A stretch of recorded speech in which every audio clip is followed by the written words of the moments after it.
Welcome to the night. This is not right. Welcome to the Ninth Muse. And Welcome to the paintings. Okay, let's try to. We're already live. That's totally fine, guys. This is the live edit. This is us. I can get this intro right. In 9 paintings, we're going to take you from basic to fabulous. This is Megan. This is Sarah. And we're at the 9th Muse Academy of Art. We teach fine art lessons for children 5 to 95. Please join our group and become a Musey today. And thank you so much for spending your time here. It means a lot to us and our academy. We're excited to do step number 2. This is a level 1 painting. Last time we painted the base for this. We're going to add some textures, work on the tones of the rocks, and just gives this a little bit less of a bleh. Right? So we're going to be adding some to the composition. We're also going to be changing it a little bit. When we were looking at this is just rocks, but we're going to also add, extend our beach out. We're going to add some pretty clouds in the background and make the composition and the picture a bit more dynamic. You're going to look at your card. We're going to look at this. Next time, we're going to add a lot more to it. This is a Big Sky palette. We're going to switch it into a cloudy coast. Do you see the difference in the blues? We have a whole lot of different blues coming, more rich, more purpley. This is a cloudy coast one. And we have had, if you notice, some blue issues. Lots of blue issues. I'm going to do a bunch of research about the history of blue and blue pigment. It's going to be fun. Stay tuned for that. But today, we're going to start with getting the rocks in composition. Let's look at your card. Yep. Let's look at our card and see what our first step is. So in this painting, we're going to be focusing our objectives, our composition, tones, and refining details. We're still in the Big Sky palette, which is titanium white, cadmium red, cadmium yellow, ultramarine blue, and raw umber. So for step 1, we're going to be using chalk to draw out the new composition of the piece. Add in rocks to the foreground and along the horizon line, and then mark out the new shoreline as well. Okay, so we need to first get your chalk and draw, right? Okay. Over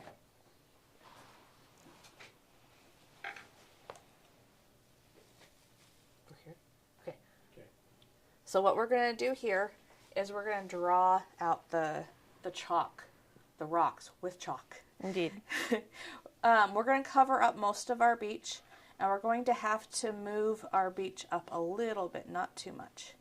And it goes, let's look at the flow of these rocks. Instead of trying to draw every single rock, let's figure out where it goes on the canvas, where the line starts, where it goes, where it ends. It ends about right here, and it starts about right here. That's the end, that's the start. And in the middle, the line goes kind of like a... And you might have to draw it a couple of times. The chalk comes off really easily. You can dip your finger in the water if you want to and just make it disappear. I'm having a hard time seeing it because of the white parts of the water. And then I'm going to step back and make sure it's in the right place. Maybe let's get these rocks in the distance. In here. So these rocks are breaking our horizon line. They're not sitting on top of the horizon line. I want them to notice they start just below. Yeah, they would be floating rocks. We don't want floating rocks. And then this one, if you are going to do the 3rd step, this guy is going to turn into a boat. But right now he's just a rock. And then I'm going to throw in some of these bigger rocks in here, kind of get the composition right. It does help if you make noises. Yes. Sound effects. You know what? This is hard to draw. There we go. I'm not fighting my easel here. And I'm just making generalizations of where these rocks are going to be. They might move as I'm painting them, but I just want a kind of a bases. Okay. Step back. Oh. I need to step back with it. Because what we do is we go back and forth with our eyes. It's so important to look back and forth. I'm noticing my horizon line is higher. I can't decide. Mine's higher than both of yours. So at this point, it would probably be easier, because I do want to put my boat in. Just come and take this blue and bring it down. See, like, look at your space. You're going to have enough space for your boat, right? Mm-hmm. I don't think I'm not going to have enough space for my boat. It's going to be a pretty tight boat, yeah. Yeah, I so- think you have a little bit less sky. Uh-huh. I did have to bring the other rocks to the side. I made them smaller. So paint with the end in mind. Mm-hmm. And be willing to change anything to make everything work. So I'm going to move this line just a tad up. So that means my rock will be in here, and my other mountains will be in here. Quick note, if you're only doing step number 2, don't worry about having enough space for your boat. See this? But if you are, I want you to make sure you have a nice horizon here and sky. Have enough room to fit it. Yeah. Because Okay. now I have, still gonna be little. It's okay. It'll be good. Okay. So, Step 2. step 2, let's look at the card. Use color blocking. Use burnt umber and cadmium yellow to create 3 tones of brown. Use the darkest tone to mark out the rocks. Then you're going to mix titanium white and yellow to create light sand colors. Use this to fill in the new beach. Let's look at the palette here. Oh, We needed to mark out where our new beach is going to go. I'm going to paint it in and then mark it out. Oh, okay. You can do either. Yeah, because it's so white. But yeah, it's so white. Let's mark it out first. We have, if you look at the palette, we have the raw umber. You have, I don't have enough yellow ochre. It's not a yellow ochre. We made it with the cadmium and the umber. We come here. We have cadmium.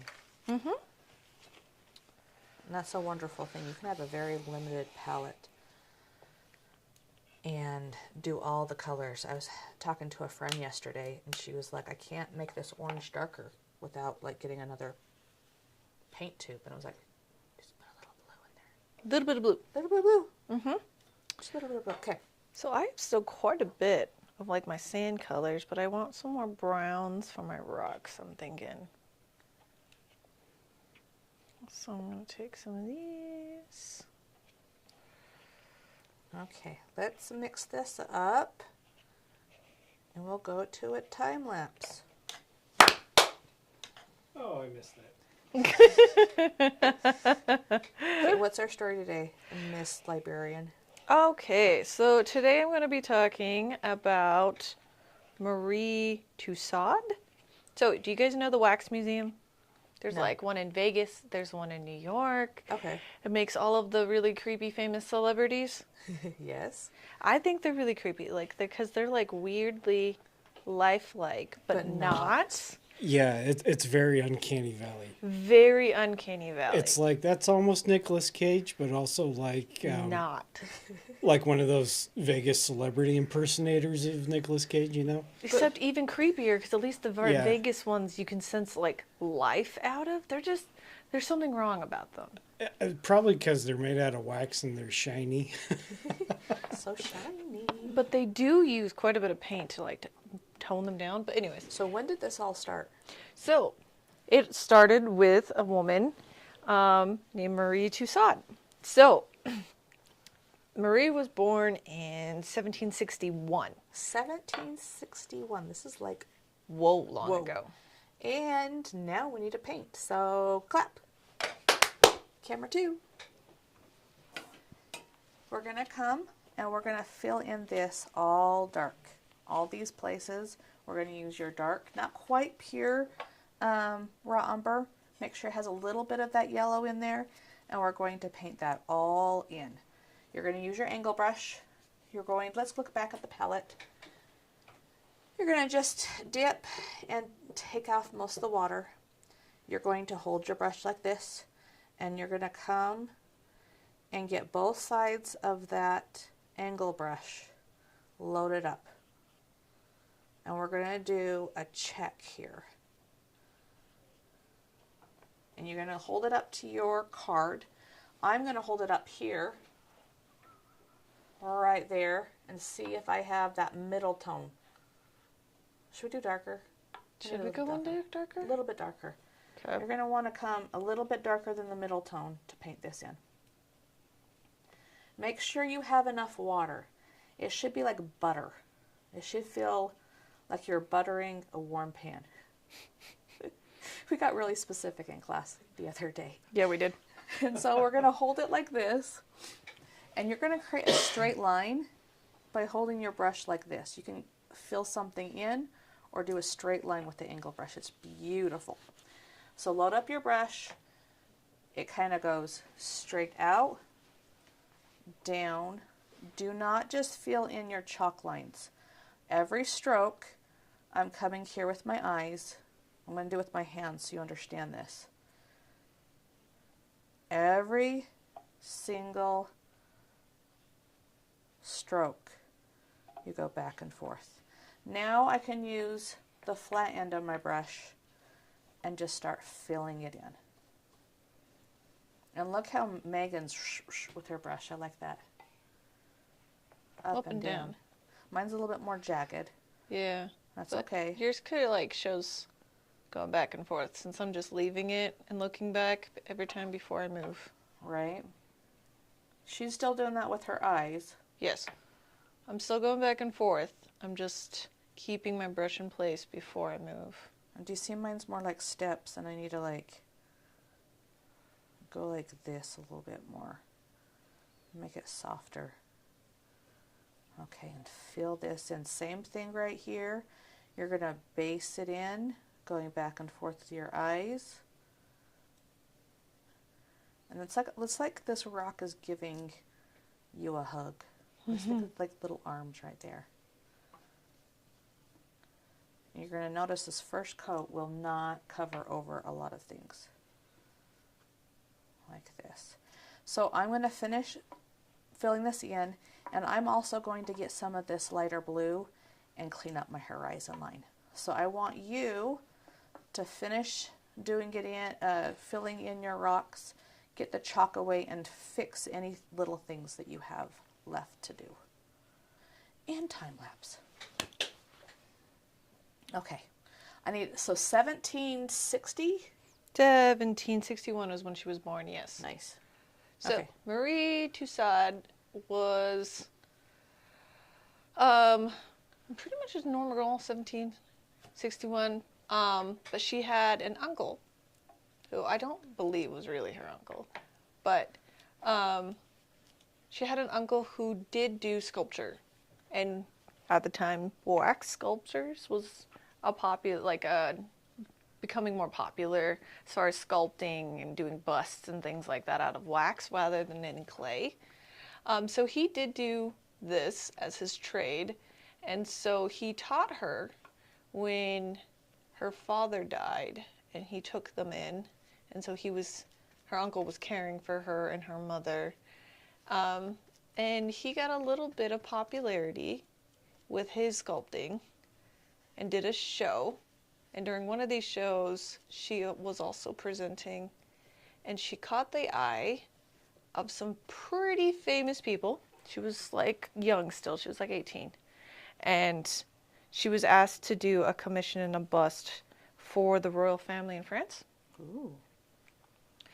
And she did, and they really loved it. They thought it was fantastic. And then they extended an invitation for her to go and live at the Palace of Versailles. That's And cool. be Could like, you imagine being an artist and breaking it that big? yeah, seriously. Like, she was really young. But she had gained the attention of, I think, Louis the, was it the time? Louis the Third? 14th. 14th. That was way off.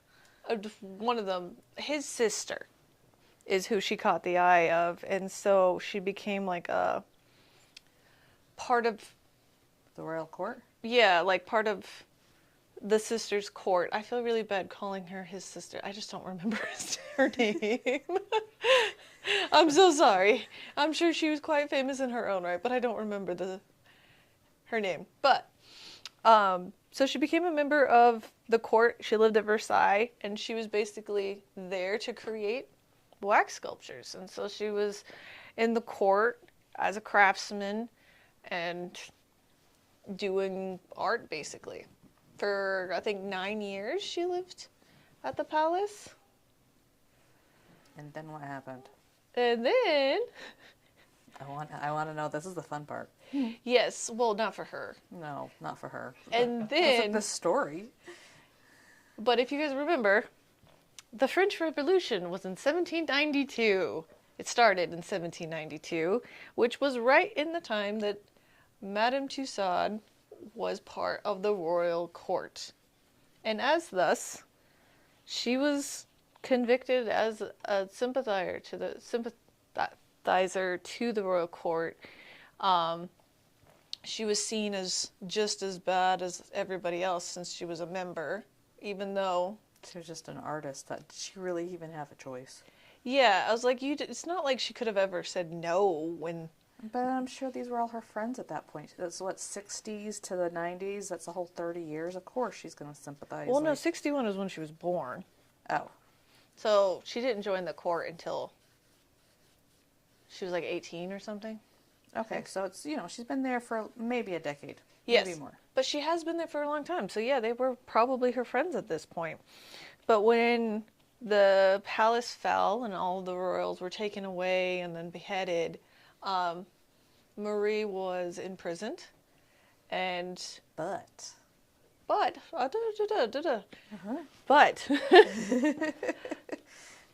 she was in prison and she was set for execution, actually, because That's what they did. That's what they did. They were just killing everybody who was pretty much found in the castle or the palace. And so her head was shaved. She was set for execution. She shaved the head? Yeah. Why? For just... Probably easiness of, beheading. I think it also has a little bit of, a humiliation aspect when it comes to women. Because the hair is a sign of beauty. So was Antoinette shaved, or did she have Probably. Probably. That's depressing. It is. I was like, I don't think that's a commonly spoken about thing, but probably. And we're going to talk for a second. So pause on that riveting story right there. Of Marie is set for execution. Ah. Pause. Clapping.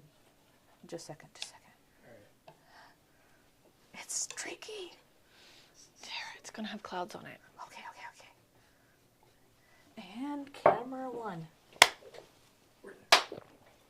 I want to point out that I was having a hard time getting that horizon line covered up. It's going to bleed through. I kept on applying the paint. Instead of tiptoeing it, I was really squishing it. And it still was popping through. To get this completely covered and not have that ghost line there, I need to let the paint dry and cure a little bit and then do another coat. But I'm not doing that because we're going to do beautiful little clouds. Yes. So I'm just going to leave it. Don't stress too much.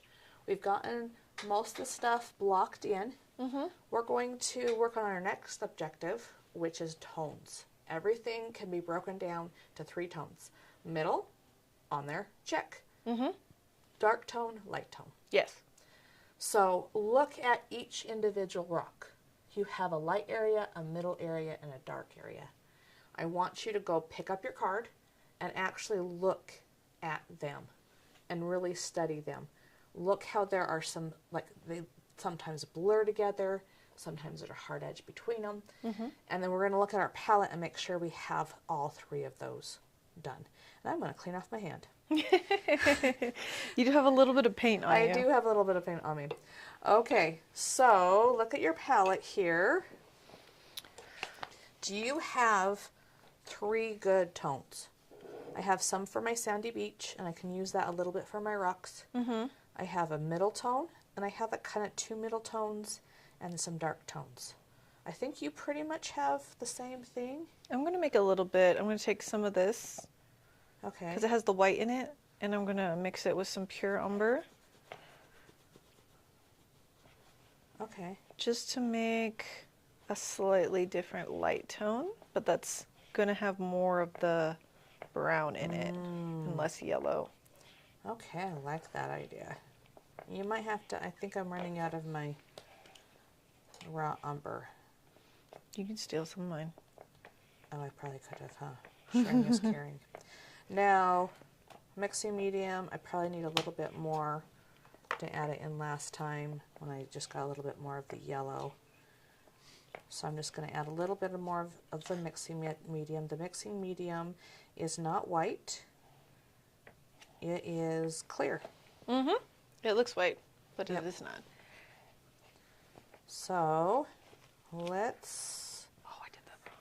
What'd you do? Oh, did you not taco right? I tacoed the opposite of that I should have. And so when I touched it, just all over my hands.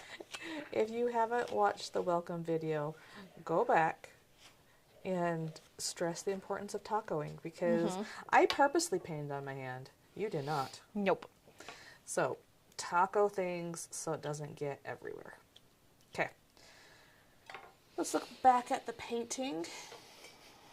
You might think that this brush, the little brush, is actually better. This one is still better. You're going to be able to use the thin part of the brush to draw and the thick part to paint in. It gives you a little bit more control. If you still feel like you need this one, you'll probably will have to use both of them, but start with this one. At this point, we're going to have to redefine our sand. We're going to pick up a little bit of the lighter Tan yellow color? ochre. Yeah. And we're going to come, I'm going to flip mine. because you're cool. I probably should do the same thing. Flip it. Make it easier. How does this go? Yeah, that's what. Down here, be a little thicker. Up here, kind of get thin again. And get that sandy beach on there. Layering like this will create some depth to your sand and waves. So many people paint and they add one layer of paint and they go, look, I'm done. And to get a nice painting, there are multiple layers. Multiple revisions and tweakings, but not too much. You don't want to overwork your canvas. Have a new beach line. I'm going to get some white and I'm going to create some more waves. Wash out your brush really, really thoroughly. We're going to, I like these mule mugs because they have texture and you can really scrub out your brush without having to scrub the bottom. When you scrub the bottom of the cup, it makes your brush go bloop. Using the side is really good. And make sure if you're like, I've seen people where they'll take off the paint on their brush on the edge of the cup and it just becomes goopy. That's what your rag's for, right? Washing out just a little bit of that in your water is really good. I'm going to get some white here and I only have like really light blue. I'm going to start with that. And I'm going to get some waves. and redefine those waves on the beach. I'm going to come back later and get some nice, beautiful waves. But right now, I am redefining them, adding a layer that I'm going to layer the white on top of, like this. Beautiful. I definitely like to move around with my painting. Don't finish anything like completely. You're going to get it all to the same point. You're going to be doing the middle tones, and then defining the tones. Don't render something completely and then move on to the next thing and render it completely. You can do it, people do, but it creates a more finished art piece if you're getting the whole painting to a certain point and then the next point and then the next point. Are you tracking? Yes. Awesome. Move around the painting. This also helps with your drying times. Right. So, because while you can put your one layer down, go work somewhere else, and then by the time you come back around for your next layer, it'll be dry enough for you to work on it. Yeah. I'm going to create a little bit of a lighter middle tone and start working on these rocks. You've already kind of defined them with your paint. Yeah. And that works. You just kind of left that middle tone so it has nice lines on it. That's a really smart thing to do.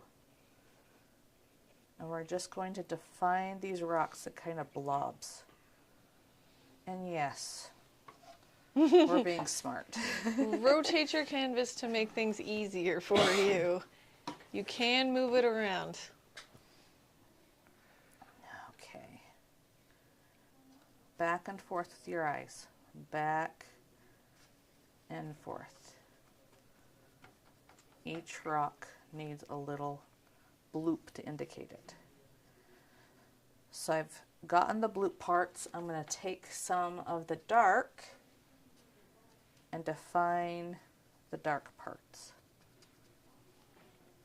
Keep your brush strokes loose.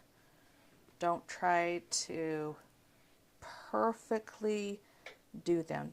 Kind of dab it. It squishes around the paint, makes it look less flat. Like this. This one gets really dark. You'll notice that you even have a darker brown on here. There's one shade darker. Uh-huh. And how do you make dark brown out of the tube even darker, Megan? You add blue. You add blue to make it an almost black color. Yes. Because you can mix blue and brown to make a pure black, but if you just put a tiny, tiny bit of blue, it'll make it dark brown. Yeah. Okay. So we kind of have 3 tones here. Yeah. We're going to even pop those 3 tones. Should we start with their light or dark? What are you feeling like? Doing a little dance here. Yes. Either one. You have pretty good lights. We can start doing with our darks. Let's do darks. Let's look at the palette here again. We're going to come and take a little bit of this blue, add some into this brown, and it's going to make a really dark brown. Now I added some brown in here last time to darken up my blue, but it still looks blue because it has more blue than brown. On this side, between the two, this one's going to have more brown, and it's going to almost look black, but still on a brown scale. And no. They were all anticipating a time lapse. Because I go, and we're coming here. Notice that we're not washing out our brush a lot. We might wipe it on our rag, but we're not washing it out. It pollutes your paints. Polluting your paints actually is better. So, coming back here, I'm going to be cutting in my rocks. I'm going to get this darkest darks in here. I'm going to be a little bit more intentional about my strokes and slow down and get all of the darks in there. And now time lapse. Okay, so she's in prison. Yeah, she's set for execution. Head shaved. Sorry, before you do that, we have a couple comments Okay. from the gallery. Oh. Jill Brown 641. First comment: I love doing the stage 1. Cannot wait to add stage 2 to my painting. Oh, she's a return customer. She's already done. Well, wish granted. We'll do that. Second comment is, you two are so fun to watch. Yay! Oh, thanks. I'm glad we both did the same thing. Aw. Did you guys pay her? And then, just kidding. And then comment 3 is, the color palette in this piece is so soothing. Oh, I like the color palette. And why is it really soothing? Is because we're using a limited color palette. So it's cohesive. So it's cohesive. Okay. I like that. Thank you, guys. I love the love. Yeah. So, continue with the Okay, yes. I'm Oh, kind Marie Tussaud, yeah. beheadings. Okay. Beheadings. of beheadings, shaving thy head. So, she's in prison, set to be executed. The day that she's supposed to be executed, somebody comes to her cell, and she's expecting, them to be like carting her off to the guillotine, right? She said her goodbyes. But it's her uncle who comes in and tells her that she's not being executed because he's negotiated with the revolutionaries that they can, and they said that she can be of use to them, right? And so she's out of prison. However, the revolutionaries take her into, it's not like an occupation. It's not like they were paying her for a job. It's more like she's indentured to them. Yes. But guys, this is where it gets gross. What is she going to do? So they want her to make the death masks Of all of her friends. of all of her friends from the palace, and so death masks and body casts of all the people who have been executed during the revolution, so that they can be carted around on spikes. Could you imagine? Hey, friend, I've spent a decade with you. I love you. Now I'm going to make a death mask and a body cast so people can despise you. Yes. Yes. And so she is now not really employed. She has an occupation now. She has an She's using her occupation. craft. Yes, but she's still kind of like, the revolutionaries, like, we spared your life, so therefore you have to do this for us. So it's not great, but she's alive, right? Right? She's alive. They're not going to kill her as long as she continues to make these death masks and the body casts of everybody that gets killed. Like the big names, right? They don't care about the average Joe. They want the big names, and so they can parade their head. Marie, yes. I wonder if they were friends. Maybe. They might have known each other. At least known each other. Yeah. I hope she didn't like her. It would be a bit of an awkward thing. So she had a shaved head, and she's making these like death masks and body casts. Yes. You throw some like Doc Martens on her, and she's like the original goth girl, like punk artist. She's the first, like, really, like, gothic indie artist of some fashion. Oh, heavens help us. Yep. She's pretty hardcore. I mean, I think it's pretty hardcore, too, actually. yeah, I don't know if you get more metal than that, honestly. It's pretty dang metal. Okay, let's go and talk about what we need to do to make this brown more beautiful. Wow. Okay, and camera 2. I'm noticing my rocks aren't warm enough. We need to add a little bit of red to warm them up, just a little bit. If you look at my palette here, I am just taking some cadmium red and I'm warming up those colors. And if you do a little bit of a color test, do you see these warm colors that we're laying on top? We're going to need a little bit of red on top of all this, because look at the difference. I had this like yellow mess. We need to add a little bit of red so it's not so mustard baby poop. Well, Wow. Okay. Let's come here and look at the brush strokes of this red and start layering it on like so. And then at this point too, yours is not going to be exactly like the reference.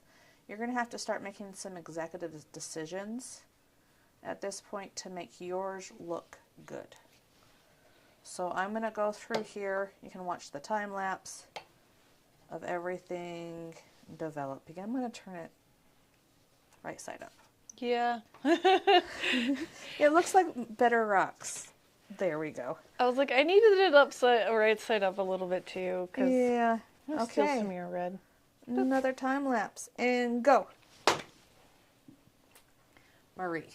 Do you want to zoom in on your canvas there, Sarah, or keep it on camera? Camera, or zoom up, camera 2. So Marie is now with the revolutionaries. She's making death masks. And this goes on for the duration of the Revolutionary War, like French Revolution, which ended in like, the French Revolution 1792 to like 1801, I want to say. Somebody correct me if I'm wrong, but I think it was like 1801. And so by this time, let's see, if she was born in 61 and it's 1801, she's in her 40s. Okay. Yeah. Yeah. So she's in her 40s now. And since the revolution is done, they come to, it's that one treaty was signed, they come to a resolution. She's free. Woohoo. For the first time in a very long time. So she leaves France, which I don't blame her. Honestly, guys, if I've gone through all of this, I would probably get the heck out of Dodge too. So she leaves France and goes to England, moves to London, where she marries a man.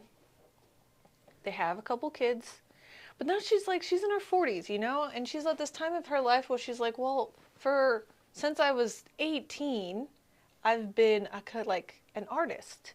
She's like, I don't have any other skills. This is what I've been doing this whole time. And even if she doesn't necessarily was doing what she wanted with her craft, that's all she's been doing, right? And it's kind of one of those like life moments. Like, what else do you do? Does she just settle down and be a mother? But that's not who she's been. She's the original goth punk girl, apparently. Like, she's too metal for that, guys. And so she wants to create.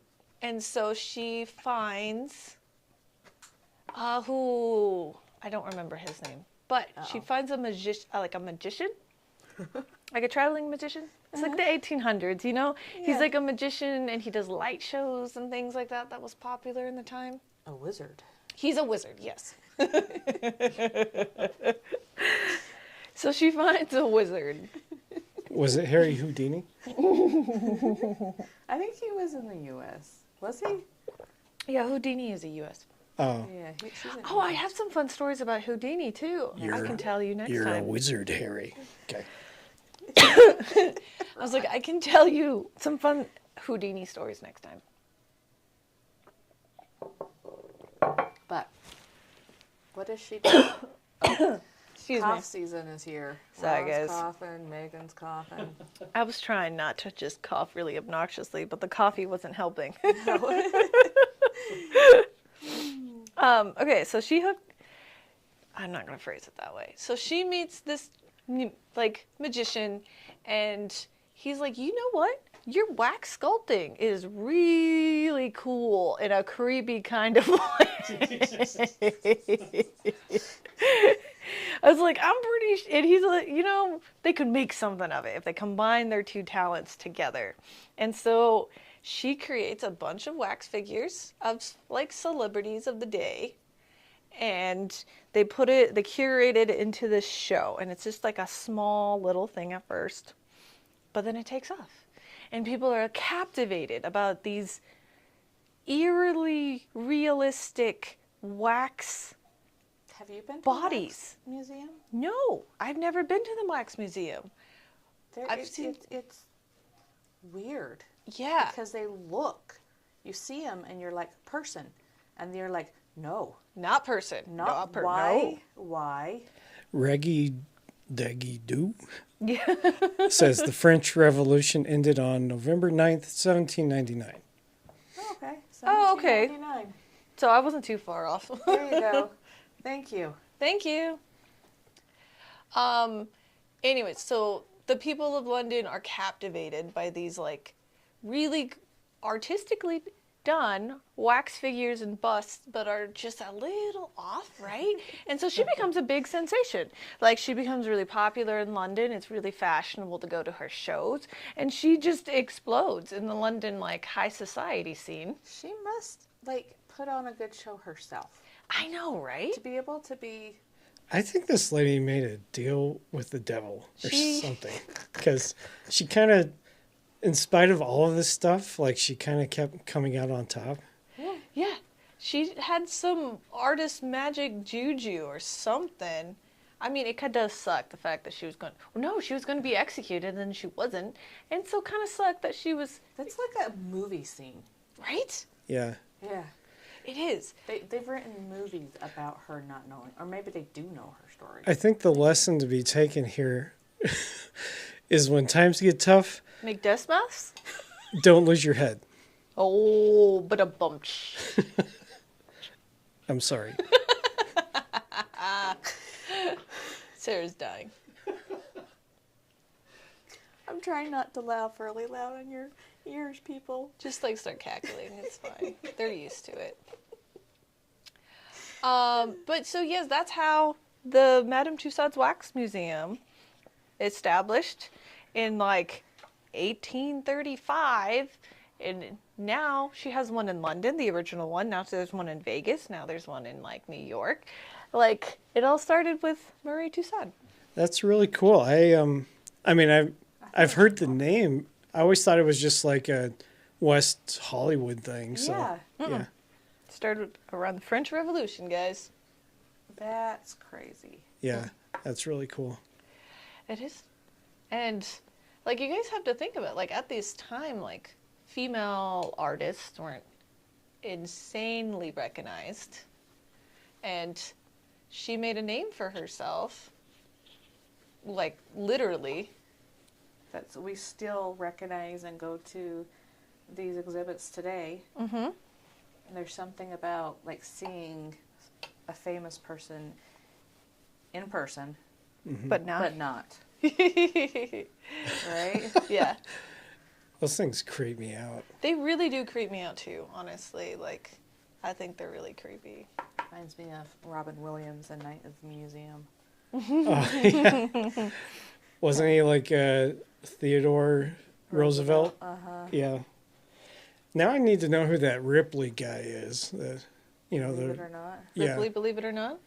Are Was you that- going to go look for a story? Sure. Was that the magician that she... Ripley, was it Ripley? That would be funny. That would be hilarious. Okay. Oh, I put too much right there. Shoot. Let's look. Yeah, clap. Clap. Let's Clap. look at our card. Let's look at the cards now, people, because guess what? Step 3 we did without reading this card. How dare us? You Toning. said all the important things. I did though. all the tone. Yes, of course. Start applying tones to the rocks and beach. It says bow start instead of now start. We'll fix that on your copy, okay, We people? don't talk about the typos. Place the lightest tones at the top of the rocks where the light hits and the darkest in the shadows. Use your angle brush to create clean, crisp lines. You know what? I didn't even read this, and I followed it. Look Yeah, how you did. I cool was we are. listening, and I looked at it, and I was like, okay, she's following it. It's Yeah, fine. It's yeah. fine. She knows what she's doing. She's Now, a professional. step 2. Yeah, I pretend to be a professional. This one, though, it has their waves in a little bit better. I need to definitely, not the waves, the beach. I need to get my beach in. But we'll do the clouds for right now. Step 4, add clouds. Use your flat brush and titanium white to create clouds on the horizon. Use a thin paint for the first layer and slowly build up the opacity. The opacity? Thank you. Opacity. Sorry. Dyslexia. Use circular brush strokes to create fluffiness. I like opacity. Opacity. Oh. Okay, so let's look at your palette. My palette needs more white. Look at your palette. Make sure you have some blues and some whites. I am not going to add mixing medium. Mixing medium makes it more see-through. And we're going to need to build up these clouds. We're going to start with see-through clouds by adding water first. Make sure your brush is thoroughly cleaned out. Squishy, squishied, and wiped. We're going to take some water, and my water is slightly dirty, and I'm going to go with it because it actually makes it more lifelike to have it not pure white. If you look,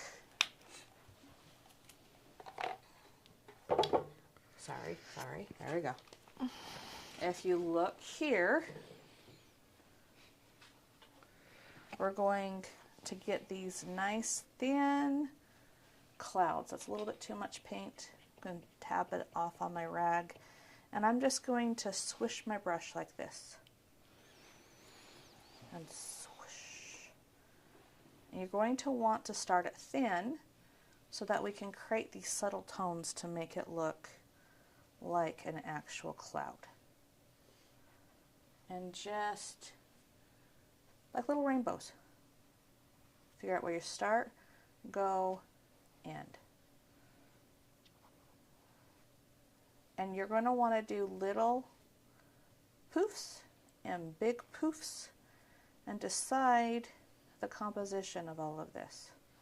Mine's getting craggly, so I'm going to kiss my water and just create this nice horizon of puffy white clouds. Poof, poof. First layer done. Woohoo! Now we're going to use that big word again. Opacity? Yep. And we're going to add more paint to my brush and add a second layer. There we go. Like that. We're building up the different layers of clouds. They're just not one big smooth puff ball. They have multiple layers, multiple opaque versus transparent layers. I know, transparent. Thank you for helping with my other words. This is why you need a Megan. Every dyslexic person needs a Megan. Obviously, yes. Obviously. It is funny getting my family together, or our family group chats. And my grandma is very not dyslexic. And she was actually an editor. And she's just like, oh, you guys are so sweet. That's a bless your heart moment. Yes, bless you. Bless your heart. But my grandpa, side note, he only needed one English class to get his degree, and he couldn't pass it. Oh. So he became an engineer without a degree. But, you know, That was a long time ago, so it was okay. Yeah. Fortunately. Dang, English. Okay. Do we have our puffy clouds? Just about. I am not as cool as... I covered up some of the things that I wasn't supposed to along my horizon line, but it's okay. Let's look at this. So, I got a little sloppy there. Totally fine. It's called layering. I have a few things here too where I'm going to want to come in and this, my horizon line looks stupid now. Mine too. Yeah. So we're going to have to come and fix something. I need to get my beach. Like yours looks better. So much more gooder. I need to go in again because my rocks got a little, like, in it. So I will go over with my beach and clean up some of the little weird things on my rocks. Mm-hmm. Did you add red to your rocks? I did a little bit. Not as much Yeah. as you did, but I did add some. Let's analyze. I think my light tones are lighter than those. Uh-huh. And you have more dark tones than this. Yeah, mine are Yeah. darker. The dark rocks. Okay. So go back and forth with your eyes. Figure out what you need to fix, what you want, where you want to go. I like your clouds. I like how wispy the tops are. I might add that. I like that. And we're just going to finish the painting. Oh, we're going to do step number 5. Look. In a second. Yeah. Step number 5. Let's look at the card. Finally, add the finishing details to the water and shoreline. Mix titanium white and ultramarine blue to make 3 different shades of blue. Use these to create a new shoreline. Keep the light colors close to the beach. They keep the light color close to the beach because it's shallow, and as you go out, they get dark because it's deep. So make sure it has that to make that depth. And you're going to use pure white to create sea foam. So let's just do another time lapse as we go around and do all the stuffs. Clean things up. We can Beach. time lapse. We'll clean things up for a second, and then we'll come back and we'll talk about how to get the textures. Perfect. Okay, time lapse. Okay, we're in 1 or 2. Let's do 2. Doo-doo. I don't have any more stories now. No That was more my story for the day. That was your story for the day. No, that was Marie Toussaint. We're on. Look up. It was Ripley. Believe it or not, that was the magician. All right. Yeah, I want to know now. It was a London magician, famous.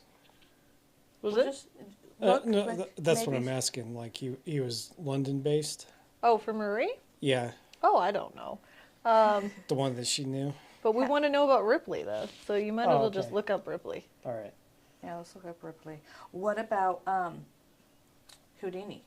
I was going to save my Houdini stories for next time. Oh, well, we have like 10 minutes to finish this painting. Oh. A preview for next time. Did you know that Houdini hated psychics? Why? There's a tragic story behind this. But he hated psychics and actually took it to the Supreme Court to have them outlawed. Oh, He hated them so much.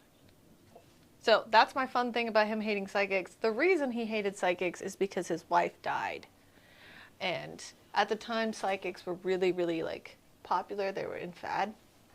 And he was really torn up about his wife, so he went to a psychic, a medium, to try to speak to his wife's ghost because he had something he really wanted to tell her one last time that he didn't get to before she died.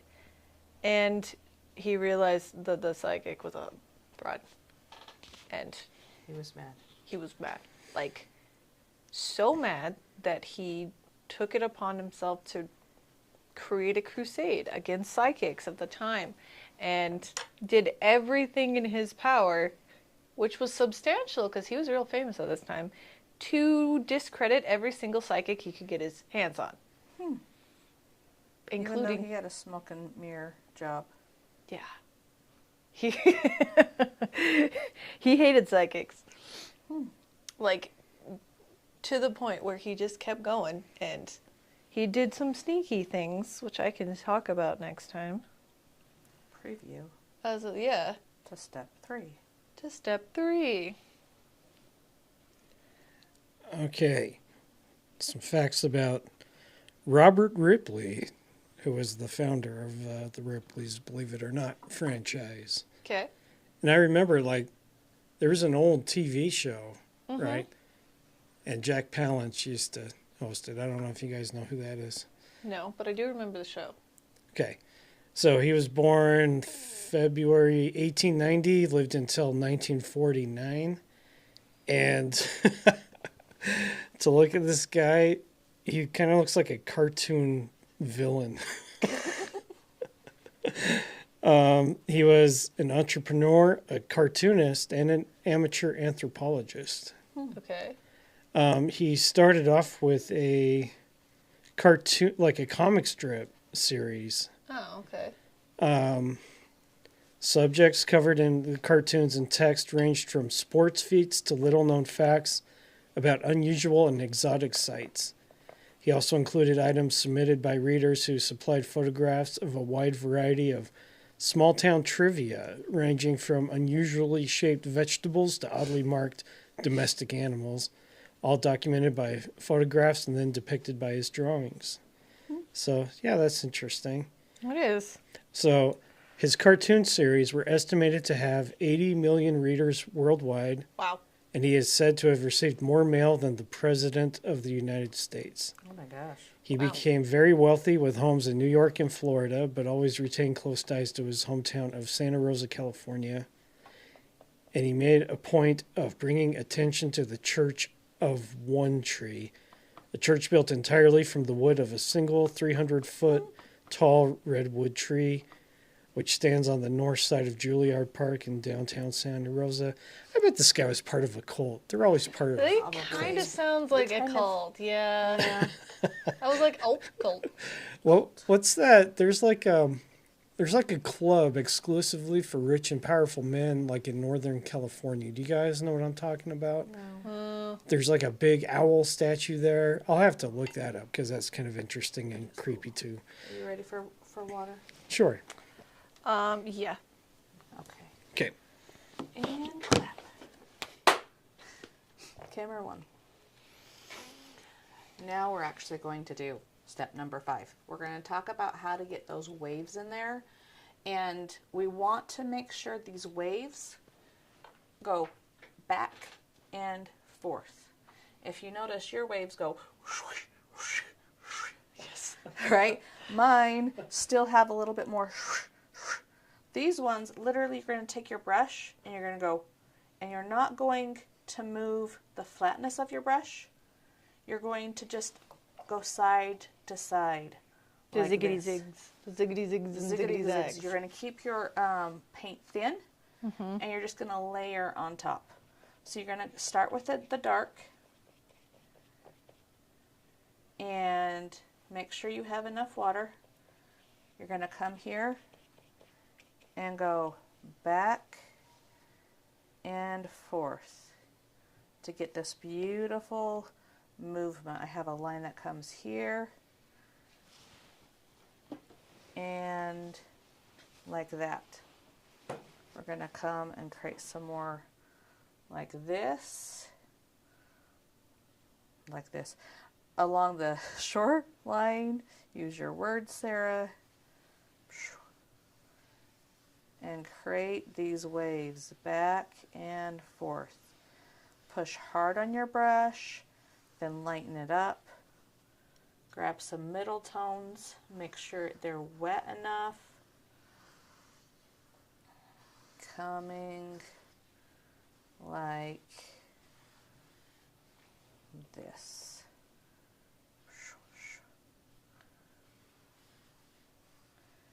Like that. There we go. And notice how my body is moving with it. I my know. arm. I'm going like this. That's how you get it. It's not a wrist thing. It's not a finger thing. It's like I'm playing an instrument almost. We're artists. We move around more than people think that we do. Right? Or at least we should be moving around. Uh-huh. When I came in here this morning, I was like, ooh, mine looks horrible. I didn't quite give it enough time it needed. And you know, at the end of the day, it was just the first layer. Mm-hmm.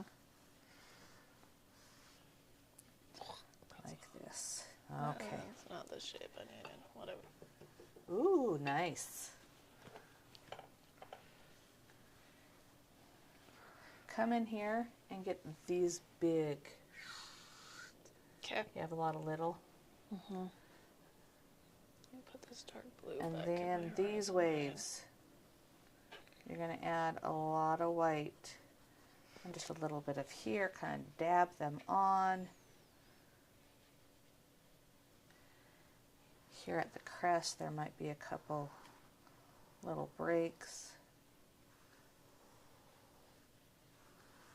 Like this. This shoreline and my shoreline are slightly different.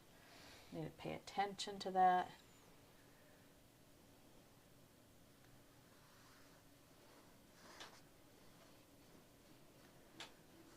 I'm going to emphasize one more time. Back and forth with your eyeballs. I'm dancing with my paint and I'm going with my eyeballs and my body.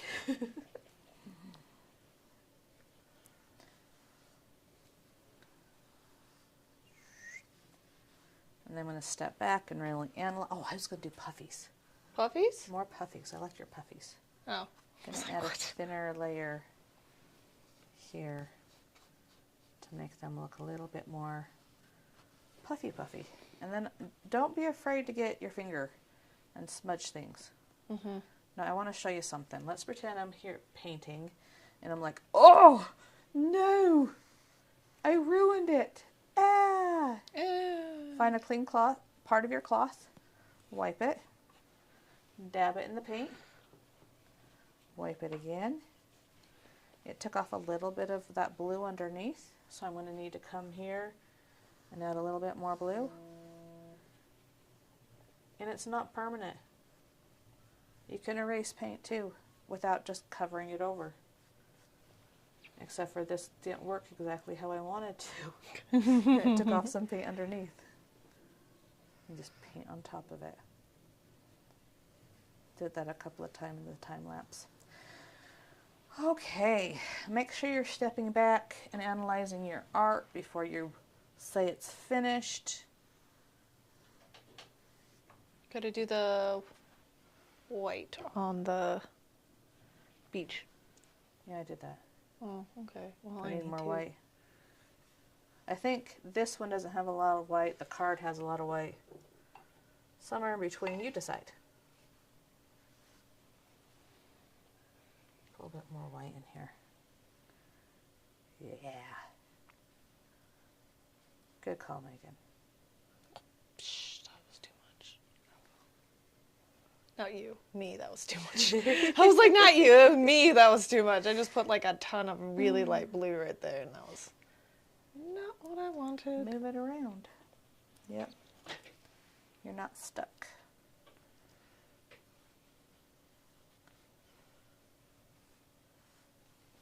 Let's go to another time lapse.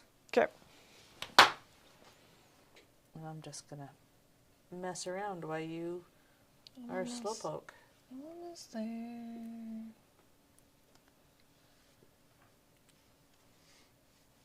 I think because Brian was asking me if he should leave in, let's go to a time lapse. And I think we should, Okay. right? Sure. Because if I'm listening to it, all of a sudden there's music, right? Yeah.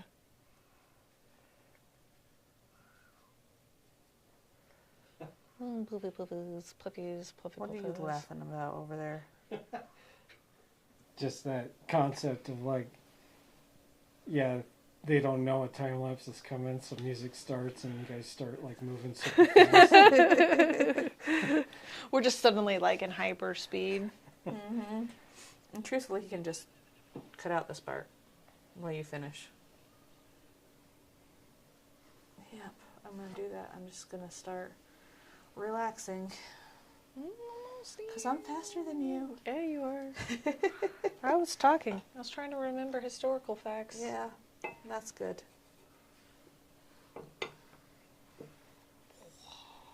Okay. And now I need white. Wait. Do we want to talk about any of the happenings that are coming up? I am so excited about the happenings.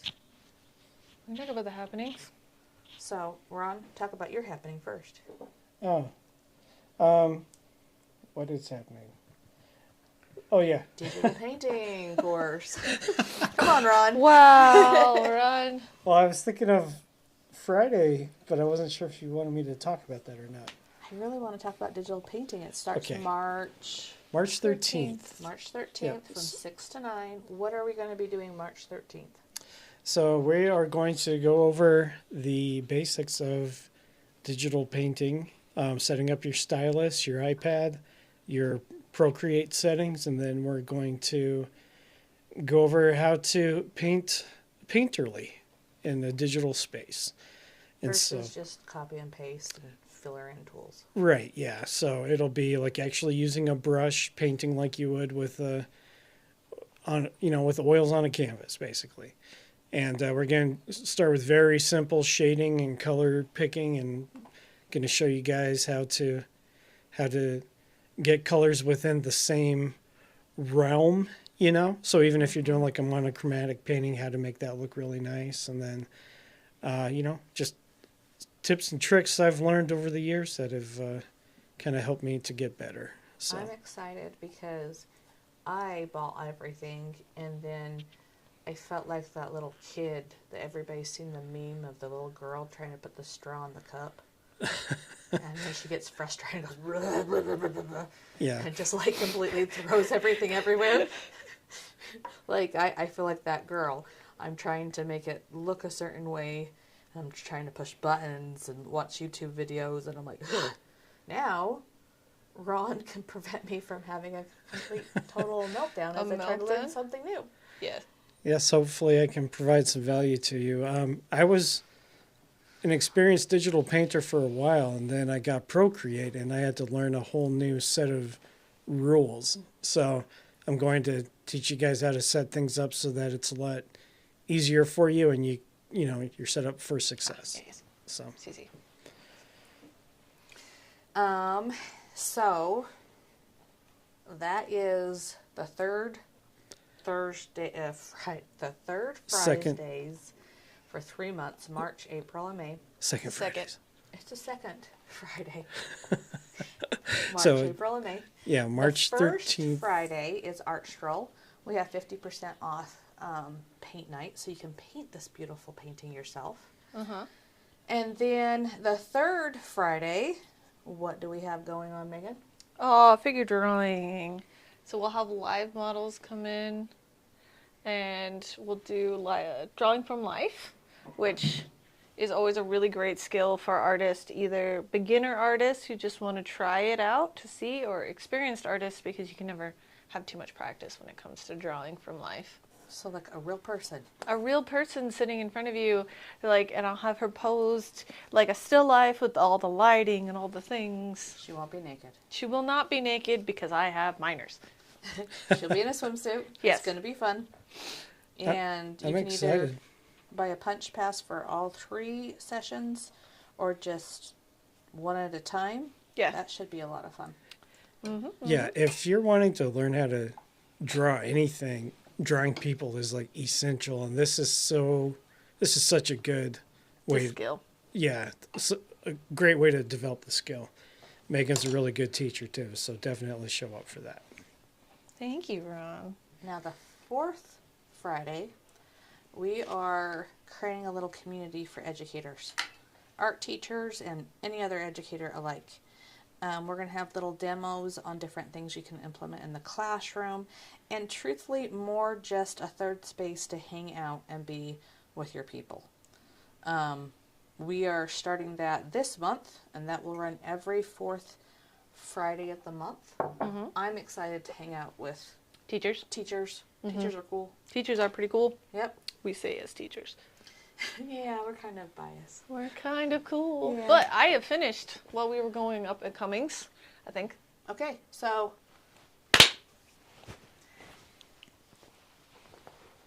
we are now done with our paintings. I am excited to show these off Yes. because it's fun. I want you to show yours off. We have a group. There's a link at the bottom. Join that group. Share your stuff. We will personally comment on that stuff. Yeah. Every single one. We will. Let us also, let's talk about your successes. So, Successes! Bum, bum. I love your clouds, and I love, this is a stormy day. These waves are coming in. It is happening, right? They have some movement, some little rough on the coast. Beautiful. What's your success? Clouds. Clouds. I like the clouds. Clouds are my favorite. So I love your rocks. I have good rocks. Your rocks feel like rugged, like there's texture there, like you can feel the crackles and the cracks in them, and so they feel really defined and rough to me, which rocks should be rough, right? Right. And so it feels like a good coastline, and these are really pretty and defined. And your water's always really, like, lovely. You're really great with layering. Lovely water. Yes. You're really good at layering your washes so that it looks insanely realistic. What's your Thank you. success? I like my rocks. I've Your always rocks? loved rocks. Thank you so much for spending your time with us. That means a whole heck of a lot to us. Again, share with us. Be part of the community. Become a Musey. Yes. And if you're the first time here at the garden, you get your Muse pin. So make sure you go and grab one of those. Yeah. And Like, comment, subscribe, share, all the things. all the things. And if you would like, please join us in the next video for step 3. Thank you. Thanks. Bye. Bye-bye.